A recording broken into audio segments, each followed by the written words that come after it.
Good morning बच्चों, आप सभी का स्वागत है हमारे YouTube channel Rajiv sir official.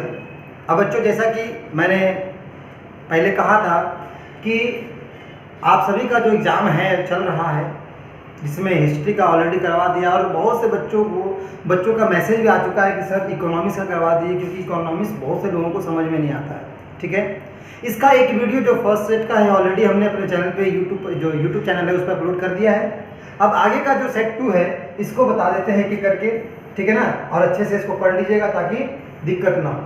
तो इधर उधर की बातें ना करते हुए डायरेक्ट चलते हैं अपने मुद्दे पर, डायरेक्ट प्रश्न को सॉल्व करते हैं। ठीक है, इसमें हमारा पहला प्रश्न जो होगा, देखिए डायरेक्ट प्रश्न पे चलते हैं। प्रश्न नंबर 1 कहता है आदर्शक अर्थशास्त्र के संबंध में क्या सत्य है। ठीक है, आदर्शक अर्थशास्त्र के संबंध में क्या सत्य है। तो ऑप्शन ए कहता है आदर्शक अर्थशास्त्र का संबंध क्या है। आदर्शक अर्थशास्त्र तथ्यों पर आधारित होता है। आदर्शक अर्थशास्त्र का उद्देश्य आर्थिक क्रियाकलापों का वास्तविक विवरण है, या आदर्शक अर्थशास्त्र का कार्य परामर्श देना है। तो चारों ऑप्शन में से इसका आंसर जो सही होगा वो होगा ऑप्शन डी। और आदर्शक अर्थशास्त्र का कार्य क्या होता है, परामर्श देना होता है। ठीक है, चलिए अगले प्रश्न पर। क्वेश्चन नंबर 2 जो है कहता है किस अर्थव्यवस्था में केंद्रीय समस्याओं का समाधान बाजार शक्तियों द्वारा होता है। देखिए, जिसमें मार्केट जो सच्ची डिसीजन लेते हैं, तो मार्केट किसमें डिसीजन लेता है, पूंजीवादी अर्थव्यवस्था। ठीक है ना, जिसमें प्राइवेट सेक्टर के लोग ज्यादा होते हैं, यानी बाजार जो है शक्तियों द्वारा जो है सो सभी समस्याओं का समाधान किया जाता है। तो इसका क्वेश्चन नंबर 2 का ऑप्शन क्या होगा, ऑप्शन सी। अगले प्रश्न देखते हैं, प्रश्न नंबर 3 क्या कहता है, उत्पादन संभावना वक्र का दाहिनी ओर विवर्तित होना या होने का क्या कारण है। तो देखिए, उत्पादन संभावना वक्र जो है वो बाएं से दाएं की ओर परिवर्तित हो जाता है, यानी कि ये जो संभावना वक्र था अब ये इस तरह से हो गया, यानी बाएं से कहां चला गया, दाएं की। इसका सबसे बड़ा कारण है तकनीकी विकास।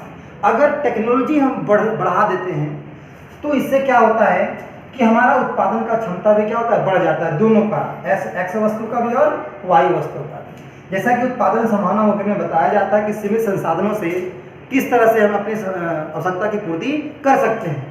तो अगर वाई वस्तु का उत्पादन हमें घटाना, एक्स वस्तु का उत्पादन बढ़ाना होता है, तो वाई वस्तु का उत्पादन क्या करना होता है, घटाना होता है। पहले यहाँ था, अब घटाएं तो इसका उत्पादन बढ़ गया। लेकिन ये भी इतना ही रहे और ये भी यहाँ से यहाँ बढ़ जाए, ये कब हो सकता है मुमकिन, जब हम उसी साधन में अपनी तकनीक को बढ़ा दें, तो मेरा उत्पादन संभावना वक्र जो है बाएं से दाईं ओर विवर्तित हो जाता है। इसका मतलब ये हो गया, इसका सही ऑप्शन होगा तकनीकी विकास। ध्यान रखिएगा। क्वेश्चन नंबर 4, एक किसान 100 टन धान उत्पादन करने के लिए, ध्यान से समझिएगा, 120 क्विंटल के उत्पादन का त्याग करता है। यहां भी आ गया उत्पादन संभावना वक्र। देखो एक्स वाई जी, कह रहा 100 टन धान, मान लेते हैं 20, 40, 60, 80 और 100। ये है आपका धान और ये है आपका गेहूं। गेहूं कितना, 120, 20, 40, 60, 80, 100, 120। यानी कि पहले जो था धान जो उत्पादन कर रहा था कितना, 100 टन। कितना कर रहा था, 100 टन। तो जाहिर सी बात है गेहूं का उत्पादन बिल्कुल 0 था। लेकिन ये चाहता था कि भाई नहीं, यह उल्टा है, यहाँ कह रहा है 100 टन धान करने के लिए 120 क्विंटल जो गेहूं का उत्पादन त्याग किया हो। त्याग किया इसका मतलब पहले वो क्या कर रहा था, गेहूं का उत्पादन कर रहा था। तो गेहूं के उत्पादन में, यानी 120 टन के गेहूं के उत्पादन में सारा का सारा संसाधन लगा दिया। किसके उत्पादन में, गेहूं के उत्पादन में। लेकिन ये सोचा कि भाई चलो एक काम करते हैं, मुझे क्या करना है, 100 टन का धान का उत्पादन करना है। तो 100 टन के धान का उत्पादन करने के लिए उत्पादन के साधन चाहिए ना, और इसके पास जितना भी साधन है वो सब के सब गेहूं में लगाता है। अब धान में उत्पादन के साधन लगाएगा तो इसका क्या करना पड़ेगा, त्याग करना पड़ेगा। तो इसने क्या किया, अपने सभी साधनों को त्याग करके धान पे लगा दिया। तो धान का उत्पादन कितना हो गया, 100। अब बताइए, कहता धान उत्पादन के अवसर लागत के लिए अवसर लागत क्या होगी। तो भाई कहीं ना कहीं धान के लिए अवसर लागत क्या कहलाएगा, गेहूं। धान का अवसर लागत कौन होगा, गेहूं होगा। तो क्या होगा इसका सही आंसर, 100 क्विंटल गेहूं होगा, 120 क्विंटल धान होगा, 120 क्विंटल गेहूं होगा, या 220 क्विंटल गेहूं होगा। तो भाई मैंने बताया कि 100 टन धान प्राप्त करने के लिए इसने क्या किया, 120 क्विंटल गेहूं का त्याग किया। तो इसका त्याग इसके लिए अवसर हो गया। समझ रहे बात को? इसके लिए त्याग और इसके लिए अवसर हो गया। अगर ये त्याग नहीं होता तो शायद इसका अवसर नहीं होता। तो किसका अवसर पूछ रहा है? धान उत्पादन के लिए अवसर लागत। तो सही जवाब होगा 120 क्विंटल गेहूं। तो धान उत्पादन का अवसर लागत क्या कहलाएगा? 120 क्विंटल गेहूं। तो ऑप्शन होगा ऑप्शन नंबर सी, ध्यान रखिएगा। अगले प्रश्न पे चलते हैं। प्रश्न नंबर 5। एक विवेकशील उपभोक्ता के लिए दो वस्तुएं, ठीक है, एक विवेकशील उपभोक्ता के लिए दो वस्तुएं कौन कौन सा है? देखिए, एक है रसगुल्ला और दूसरा कौन सा है? गुलाब जामुन। एक है रसगुल्ला, दूसरा है गुलाब जामुन। के निम्न बंडलों का सही अधिमान क्रम क्या होगा? तो सही अधिमान क्रम देखिए, यहाँ पे एक ए है, ए में कितना है? 4 रसगुल्ला है, 5 गुलाब जामुन। बी में 3 रसगुल्ला, 5 गुलाब जामुन। सी में 5 रसगुल्ला, 6 गुलाब जामुन। तो बोला सही अधिमान क्रम, यानी बढ़ते क्रम में घटते क्रम होता है ना, तो यहाँ पे आपको दिखाना है कि सही अधिमान क्रम में कौन है। तो सबसे अधिक रसगुल्ला सी के पास है ना, या फिर टोटल कर लो, ऐसे ना देखो तो टोटल कर लो कि 6 5 टोटल 11 इसका हो गया, इसका 9 हो गया और इसका 8 हो गया। तो सही क्रम क्या होगा? सी, ए और बी। देख लो सी ए बी किसमें? ऑप्शन नंबर डी इसका सही जवाब, सी ए बी। अब दर्शा भी रहा है कि सी के पास ज़्यादा है ना ए से, और ए के पास ज़्यादा है किससे? बी से। बिल्कुल सही जवाब। तो सही अधिमान क्रम में दिख रहा है कि नहीं दिख रहा है? तो इसका सही जवाब क्या होगा? Option D. प्रश्न नंबर 6 में अगर चले, कहता किसका अध्ययन समष्टि अर्थशास्त्र के अंतर्गत किया जाता है? बताओ, निम्नलिखित में से किसका अध्ययन समष्टि अर्थशास्त्र के अंतर्गत किया जाता है? एक उपभोक्ता का? बिल्कुल नहीं, एक का तो होता ही नहीं। एक फर्म का? बिल्कुल भी नहीं। एक वस्तु? एक तो होगा ही नहीं, ठीक है। सामान्य कीमत स्तर का निर्धारण, तो भाई 3 नहीं होगा तो चौथा, इसका मतलब ऑप्शन डी सही जवाब। चलते हैं प्रश्न नंबर 7 में क्या कहता है, देखते हैं। किसी वस्तु के उपभोग में एक अतिरिक्त इकाई के परिवर्तन करने पर कुल उपयोगिता में होने वाले परिवर्तन को क्या कहा जाता है? सिंपल सी बात, एक वस्तु का हम उपभोग करते हैं, वो उपभोग की मात्रा है मेरा 5, लेकिन कह रहे हैं कि अतिरिक्त इकाई का, है ना, एक अतिरिक्त इकाई का क्या करते हैं? परिवर्तन करना है। एक अतिरिक्त इकाई का उपभोग कर लिए और परिवर्तन करने से कुल उपयोगिता में होने वाला परिवर्तन, तो कुल उपयोगिता कितना हो गया भाई? 6। पहले कितना था? 5, अब कितना हो गया? 6। जो परिवर्तन हुआ अतिरिक्त इकाई से, उस अतिरिक्त इकाई को क्या कहेंगे? सीमांत उपयोगिता कहेंगे। ऑप्शन नंबर सी, क्योंकि सीमा कितना था पहले मेरा? 5, लेकिन एक अतिरिक्त कर लिए तो मेरा सीमांत बढ़ गया कितना? 1 बढ़ गया। इससे मेरा कुल उपयोगिता में क्या हो गया? परिवर्तन हो गया। पहले कुल उपयोगिता 5 था, कितना हो गया? 6 हो गया। कितना का अंतर आ गया? 1 का। ये हो गया अतिरिक्त इकाई। तो अतिरिक्त इकाई को क्या कहते हैं हम लोग? सीमांत उपयोगिता कहते हैं। Option number C. आगे क्या कहता है क्वेश्चन नंबर 8 देखिए। कुल उपयोगिता अधिकतम होगी, कुल उपयोगिता अधिकतम होगी जब सीमांत उपयोगिता का मान क्या होगा? 0 होगा। जब सीमांत उपयोगिता का मान बिल्कुल 0 होता है, उस समय कुल उपयोगिता क्या होगा? बिल्कुल अधिकतम होगा। ये ध्यान रखिएगा। क्वेश्चन नंबर 9 कहता है उदासीनता वक्र के संबंध में कौन सा कथन गलत है? कौन सा कथन गलत है? तो उदासीनता वक्र की ढाल ऋणात्मक होती, बिल्कुल सही है। उदासीनता वक्र मूल बिंदु की ओर उत्तल यानी कॉन्वेक्स होता है, बिल्कुल सही है। उदासीनता वक्र को समसंतुष्टि वक्र भी कहा जाता है, बिल्कुल सत्य बात है भाई। दो उदासीनता वक्र एक दूसरे को प्रतिच्छेदित करते हैं, नहीं, गलत बात। कभी वो प्रतिच्छेदित एक दूसरे को कभी काटते नहीं, यानी कि इसका आंसर होगा ऑप्शन नंबर डी। कह रहा है कौन सा कथन गलत है? तो 3 तो सही हैं, एक गलत है। कौन सा गलत है? Option number D.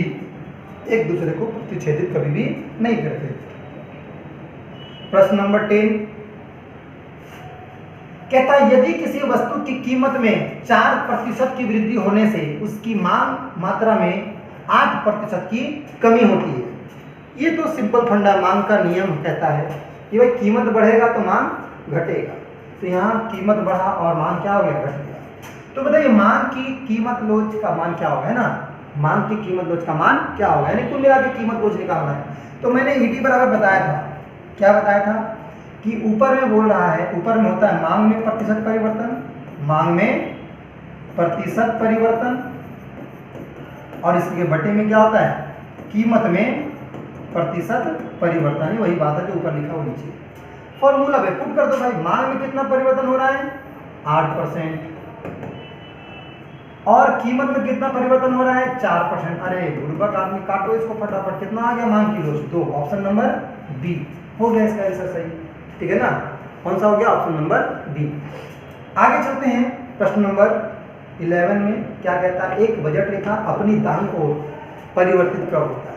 तो एक बजट रेखा जो है वो दाईं ओर परिवर्तित तब होगा जब उपभोक्ता की आय में वृद्धि होगा, ठीक है। सिंपल सी बात ध्यान रखिएगा, उपभोक्ता की आय जब बढ़ती है ना तो अपने वस्तुओं के का जो खरीद है, जो व्यय है वो बढ़ा देता है, वस्तु पर व्यय क्या करता है वो बढ़ा देता है, और वो जब बढ़ा देगा तो एक्स वस्तु का भी मांग बढ़ जाएगा, वाई वस्तु का भी मांग बढ़ जाएगा।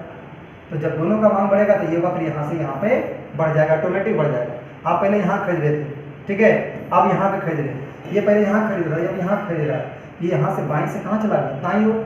तो दाईं ओर कब विवर्तित हुआ, जब मेरे पास आय में वृद्धि हुई, पैसा नहीं रहता तो मैं ज़्यादा वस्तु कैसे खरीदता भाई, 4 वस्तु खरीदा था अब 6 खरीदने लगा, ये 5 खरीदा था अब 10 खरीदने लगा। कब खरीदूंगा भाई, जब मेरे पास इनकम रहेगा अधिक तब।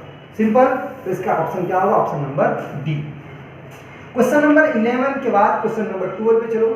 क्या कहता है, निम्न रेखा चित्र की में मांग रेखा ए बी, मांग रेखा क्या है ए और ये है बी, के बिंदु जी पर, ये रहा बिंदु जी की मांग किलो क्या होगी। सिंपल, मैंने आपको पिछले वीडियो में भी बताया था कि जब इस तरह से प्रश्न आ जाए तो दिमाग लगाना, 0 से 1 सीधा, ठीक है ना, एक काल्पनिक रेखा खींच लो और इसको मान लो 0, यहाँ इकाई का मान क्या होता है, बिल्कुल 0 होता है। जैसे आप ऊपर बढ़ोगे ये इकाई से क्या होगा, अधिक हो जाएगा, और ये इकाई से क्या होगा, कम होगा।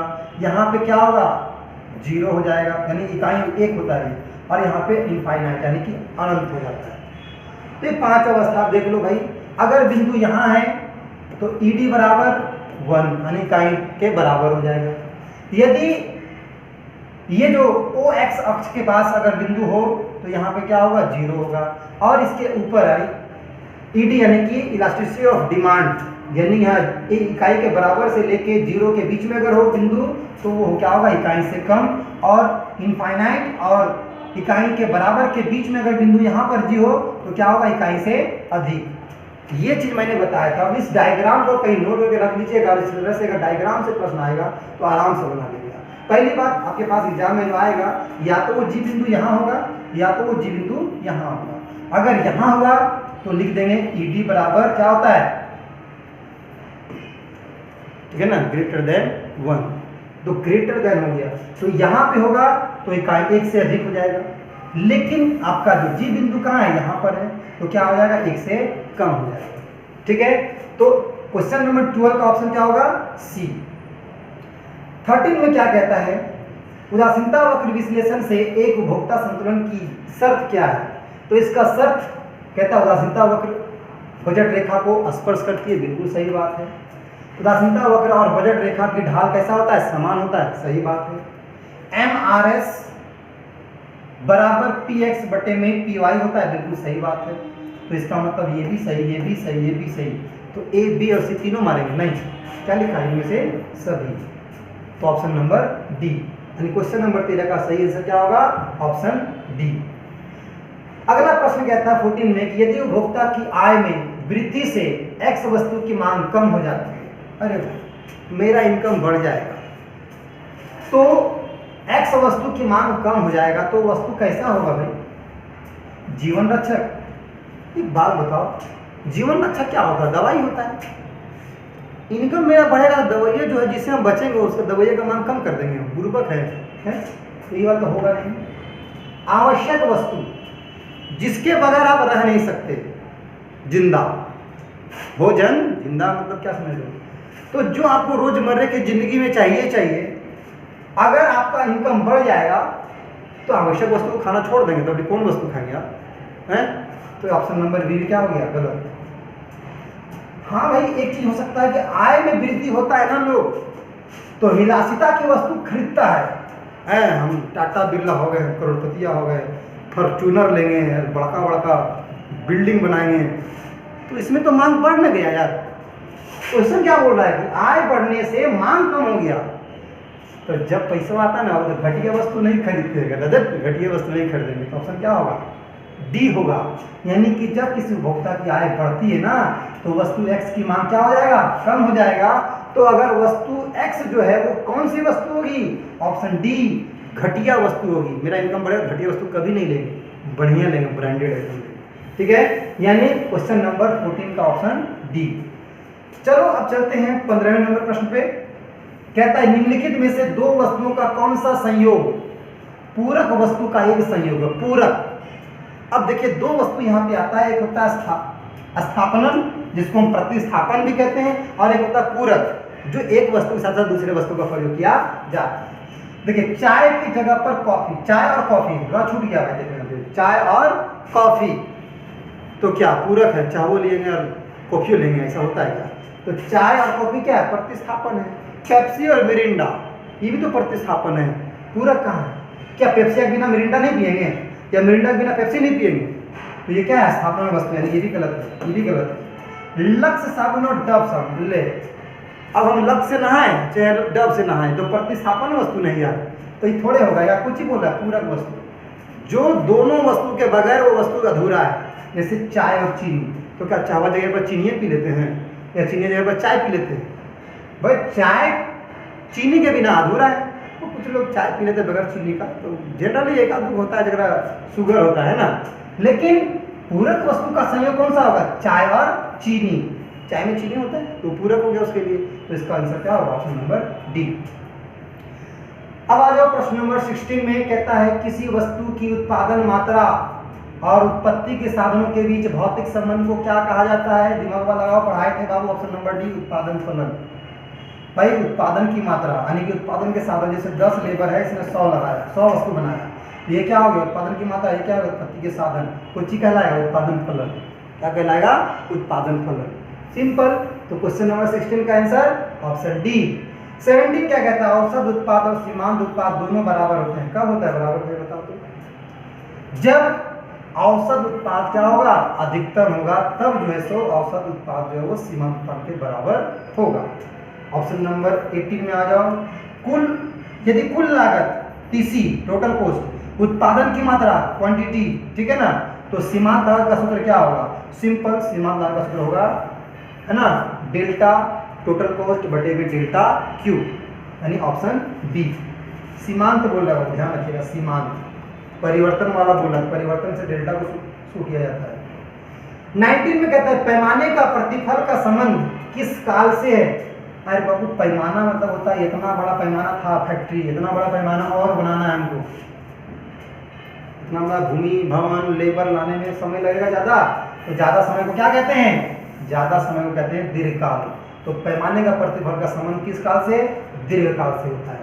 किस काल में उत्पादन के साधनों को स्थिर और परिवर्ती साधनों में विभक्त किया जाता है? तो भाई जाहिर सी बात है, अल्पकाल में हम किसी भी उत्पादन के साधनों को स्थिर भी रख सकते हैं और उसको परिवर्तित कर सकते हैं। किस काल में?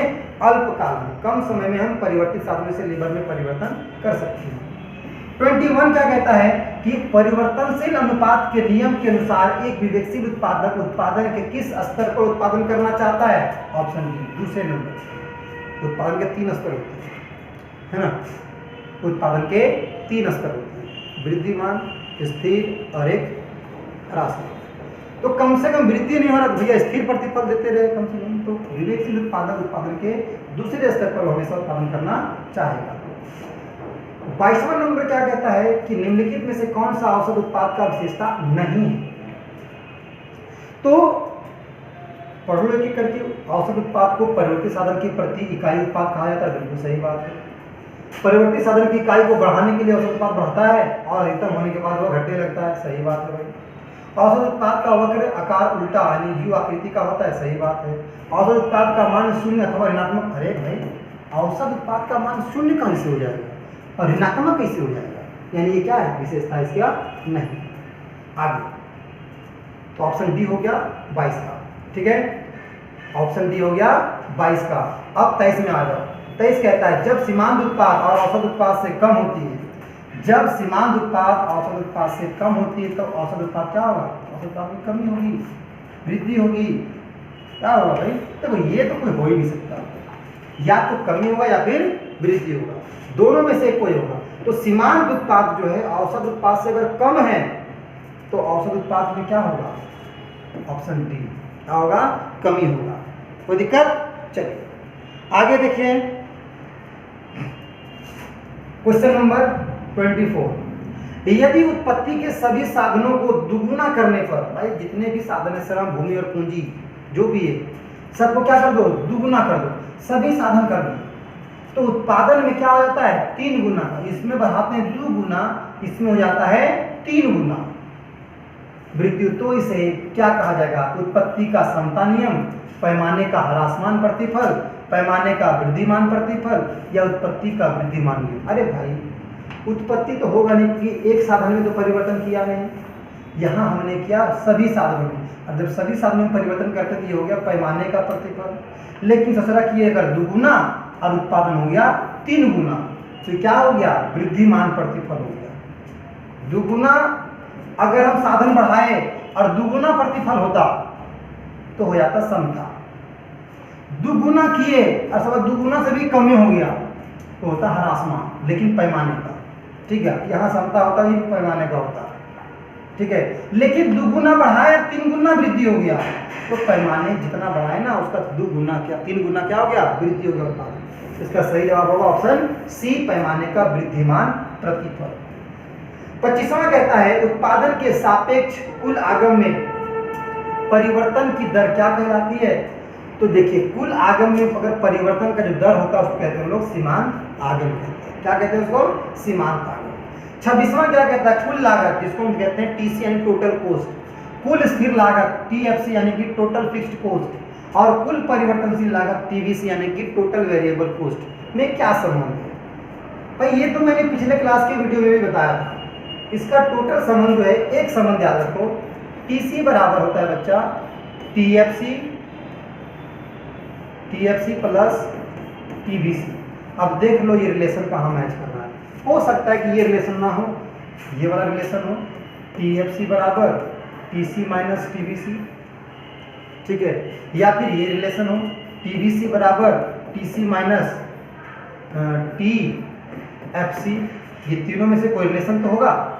तो तीनों में से, क्योंकि ये इसी फॉर्मूले से ये दोनों बन गया, ये डिपेंड करता है कि आपका यहाँ पे ऑप्शन में किस तरह का रिलेशन दिया होगा। टीएफसी बराबर, अरे टीएफसी बराबर कहीं प्लस में नहीं आएगा, इसमें गलत है। टीवीसी में कभी प्लस नहीं आएगा, सिर्फ दुइयों में माइनस आएगा। टीसी बराबर, टीसी तो ठीक है लेकिन ये तो प्लस लेता नहीं, यहाँ माइनस ले जाएगी, क्या हो गया, गलत। इतना बढ़िया सेट किया क्वेश्चन।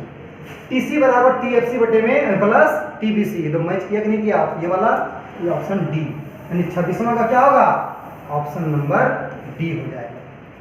प्रश्न नंबर 27 देख लो। जब किसी वस्तु की मांग तथा पूर्ति में समान दर से वृद्धि होती है, भाई वस्तु की मांग भी बढ़ रही है और उसी तरह से पूर्ति भी बढ़ रही है, तो संतुलन कीमत में क्या होगा।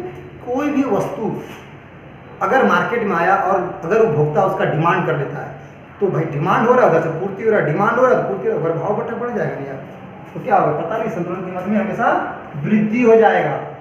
इसका डिमांड ज़्यादा होगा तो उस वस्तु का दाम क्या होगा, बढ़ जाएगा। देख लो पहले पतंजलि का कोलगेट आता था 40 रुपये, डिमांड इतना हो गया 17-45 रुपये का। समझ लो बात को, मांग भी अधिक पूर्ति भी अधिक, दोनों का दर समान, कीमत बढ़ेगी, तो क्या होगा 27 नंबर का बी। 28 नंबर क्या कहता है, देखिए कहता है किसी वस्तु की मांग यानी कि डी फॉर डिमांड तथा पूर्ति एज फॉर सप्लाई हो तो मांग अधिक की स्थिति को क्या दर्शाता है। अरे बोल रहा मांग अधिक यानी इसका मतलब क्या, पूर्ति कम नहीं होगा यार।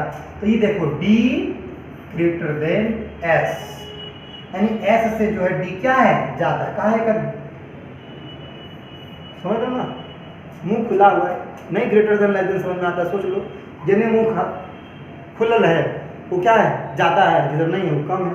तो मांग अधिक दिखा रहा, मांग ये ना डी ना है जी, तो डी क्या है, ज्यादा, किससे, सप्लाई से, तो ऑप्शन नंबर ए। ठीक है।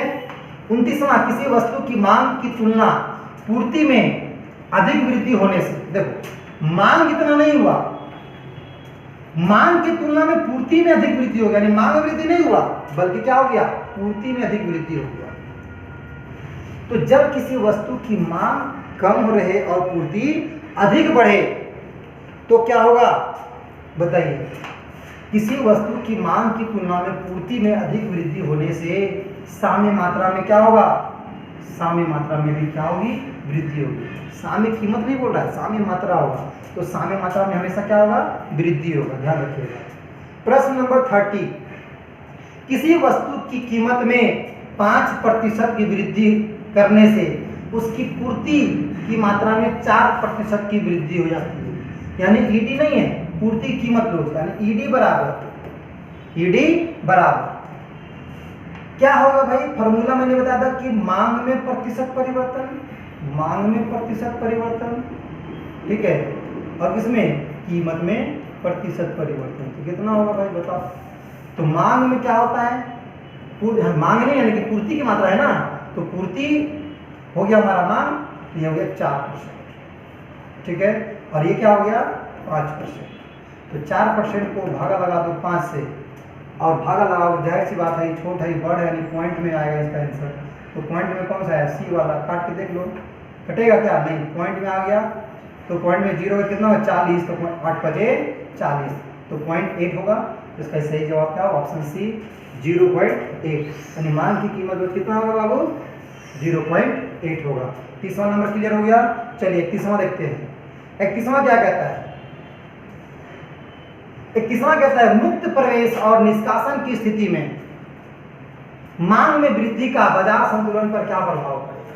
देखो, जब कोई भी फर्म को उद्योग में या फर्म प्रवेश करने में, उद्योग में प्रवेश करने से कोई तरह का बैन नहीं, यानी मुक्त है, कभी भी आओ कभी भी जाओ। ऐसे स्थिति में मांग में वृद्धि का जो है, जब मांग में वृद्धि होती है बाजार में, तो बाजार संतुलन पर क्या प्रभाव पड़ेगा, साम्य कीमत और मात्रा दोनों में क्या होगी, वृद्धि होगी। जब मांग बढ़ेगा ना, तो बाजार संतुलन पर क्या प्रभाव पड़ेगा कि मांग बढ़ने से कीमत और मात्रा दोनों में वृद्धि होगी। क्योंकि भाई जब कीमत बढ़ेगा, मांग बढ़ेगा तो कीमत बढ़ेगा, कीमत बढ़ेगा तो जो उद्योग है, जो फर्म है, उसकी मात्रा को क्या करेगा, बढ़ाएगा। तो इसका सही जवाब होगा ऑप्शन ए। दूसरा 32वां क्वेश्चन क्या कहता है, मांग अधिक की स्थिति में, जब मांग अधिक होगी तो ऐसी स्थिति में साम्य कीमत क्या होगा। जब मांग बढ़ता है तो साम्य कीमत बोल रहा है, साम्य मात्रा थोड़े बोल रहा है। मांग बढ़ेगा तो कीमत क्या होगा, किसी भी वस्तु का अगर डिमांड बढ़ता है, किसी भी वस्तु का डिमांड बढ़ता है तो उसका कीमत में क्या परिवर्तन होगा बता दो। कोई भी वस्तु हो जिसकी डिमांड मार्केट में ज्यादा होगी, ध्यान रखिएगा, उसका कीमत हमेशा क्या होगा, बढ़ेगा। जिसका डिमांड नहीं होगा मार्केट में, उसका कीमत नहीं बढ़ेगा। 33वां प्रश्न में आ जाओ। कहता है एक पूर्ण प्रतियोगी फर्म के लिए अल्पकालीन पूर्ति वक्र होता है कैसा, न्यूनतम एवरेज कॉस्ट से ऊपर एसएमसी का बढ़ता भाग, एसएमसी का घटता भाग, एसी का बढ़ता भाग, एसी का घटता भाग। इसका सही जवाब होगा न्यूनतम एबीसी से ऊपर एसएमसी का बढ़ता भाग। 34वां कहता है पूर्ण प्रतियोगी फर्म के लिए एआर और एमआर में क्या संबंध होता है। तो भाई पूर्ण प्रतियोगी फर्म जो होती है, यहाँ पे कंपटीशन ज्यादा चलता है, वहाँ एवरेज रिवेन्यू और मार्जिनल रिवेन्यू के संबंध यही होता है कि दोनों बराबर होना चाहिए, न कम न ज्यादा। इसलिए ये संबंध होगा एआर बराबर एमआर, एआर बराबर एमआर, यही संबंध होगा किसमें, पूर्ण प्रतियोगिता में, बाकी दूसरे में नहीं। ध्यान रखिए, क्योंकि कंपटीशन में हर चाहता है जितना मेरा एवरेज लगा है, मार्जिन मेरा कम से कम उतना आ जाए, जितना मेरा पैसा लगा है कम से कम उतना पैसा मेरा आ जाए, तब तो ये फर्में चलेगी, अदरवाइज नहीं चलेगी। क्योंकि कंपटीशन बहुत ज़्यादा है भाई, 1-2 रुपया ज़्यादा मिलेगा चल जाएगा। 35वां नंबर क्या कहता है, समरूप वस्तुओं की उपलब्धता। समरूप वस्तु कहाँ होता है, ये तो मैंने बाजार वाले चैप्टर में बताया था आप लोग को। समरूप वस्तु हमेशा होता है पूर्ण प्रतियोगिता बाजार में। तो कह रहे समरूप वस्तुओं की उपलब्धता किस प्रकार की बाजार संरचना की विशेषता है, तो मैंने पहले बोल दिया था। जहां समरूप वस्तु लिखा हुआ मैंने पहले बता दिया, तो क्या होगा, पूर्ण प्रतियोगिता बाजार संरचना की क्या है विशेषता, ऑप्शन सी। 36 कहता है टीआर ने टोटल रिवेन्यू, कुल आगम, वक्र का ढाल क्या कहा जाता है।